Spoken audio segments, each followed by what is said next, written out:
everyone, in a second I'm going to tell you everything you need to know for the Elden Ring DLC. But first, I want to tell you how to access the DLC. So in order to access the DLC, you're going to have to defeat Mog, the Lord of the Blood, in the Mogwin Palace, which is actually right over here. And then you're also going to have to defeat Starscourge Radon over here. He's the huge guy on the horse. Everybody knows who he is. Everybody makes memes out of him. So, after you defeat them two, you are going to come over here to the cocoon of the Imperium and interact with this hand that's coming out of the cocoon. Once you interact with the hand, you'll be taken to the Land of the Shadows, which is where the Shadow of Erdtree DLC is taking place. Now, I wanted to tell you a little bit about preparing for the DLC. So, in order to prepare for the DLC, there's a couple things that you could do. You could go back and get more equipment, maybe some things that you saw online that were cool and you wanted to go back and get them.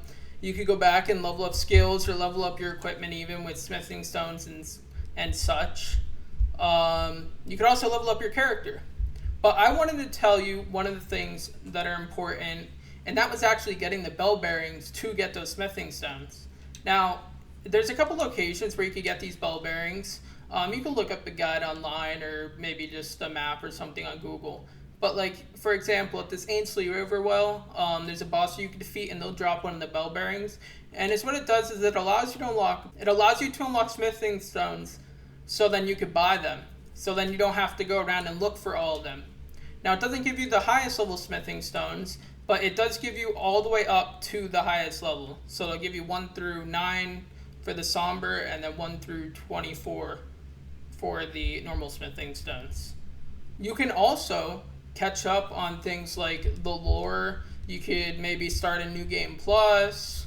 You can fight all the bosses that you haven't faced yet, and so on. So the DLC is going to consist of at least 10 new boss fights.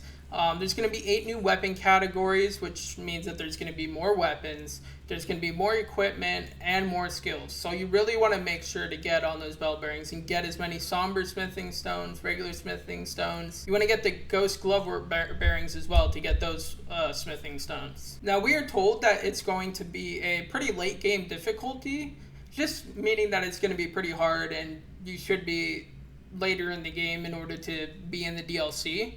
Which is fine because the bosses that you have to face to get into the DLC are pretty challenging.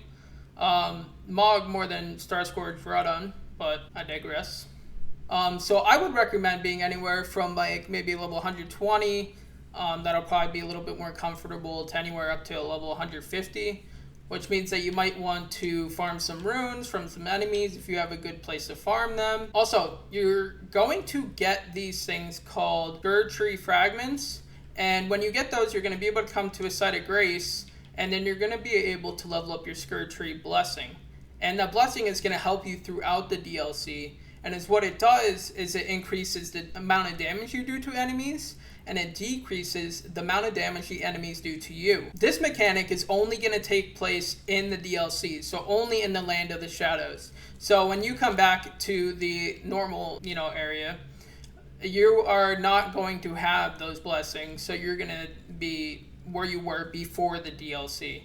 Except, if you gained some levels or got some different equipment in the DLC. So I would recommend definitely farming some experience, getting the smithing stones, getting the stuff to level up your mimics and spells, and maybe you want to get a build going before the DLC, just so then you're comfortable with the DLC. And with that, maybe you just make a new character, which is what I'm going to do pretty soon, is I'm going to make a new character and run back through the game, just so then I have a good feel of what's going on and what I missed before.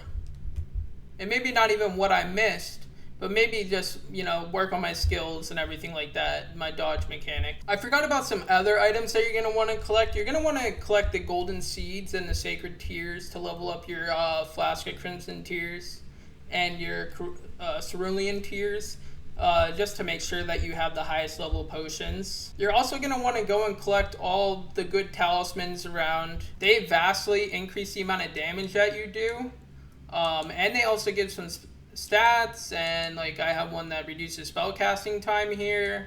I have one that raises faith, raises my attributes but increase damage taken, and so on.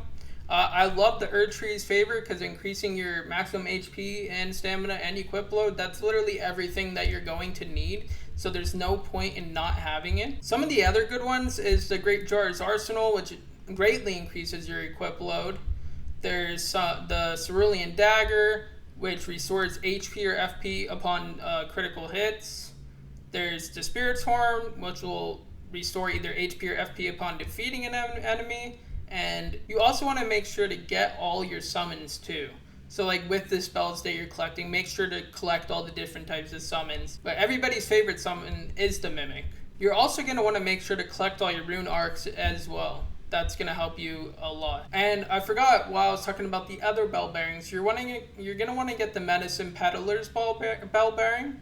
And that one will allow you to create boluses, medicinal items. They heal you, and they give you sleep resistance, poison resistance, frozen resistance, and it just increases all of your resistances. Going back on farming the runes, I'm going to show you guys one of the places that I like to farm runes. It's very efficient and you can do it pretty quickly. So before I leave everybody, I just wanted to show you one of the places where you could farm runes.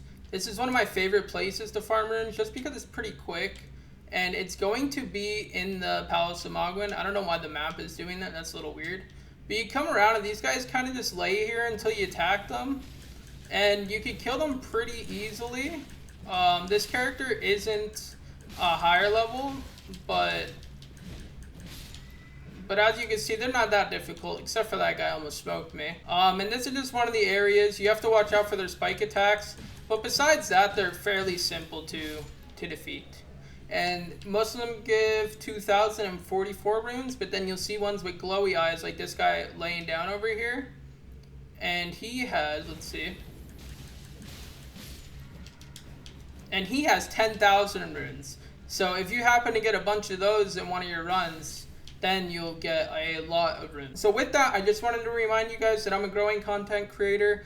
I'm trying to get everything going. So if you leave a sub, a like, comment, and just let me know what you guys would want in the future. I'm planning on playing a lot of the DLC, so I will come out with maybe some of the best weapons in the DLC, maybe some of the new items to get and where to find the items that you need to upgrade your Erdtree blessings. And that's all that I have for you, so have a great day.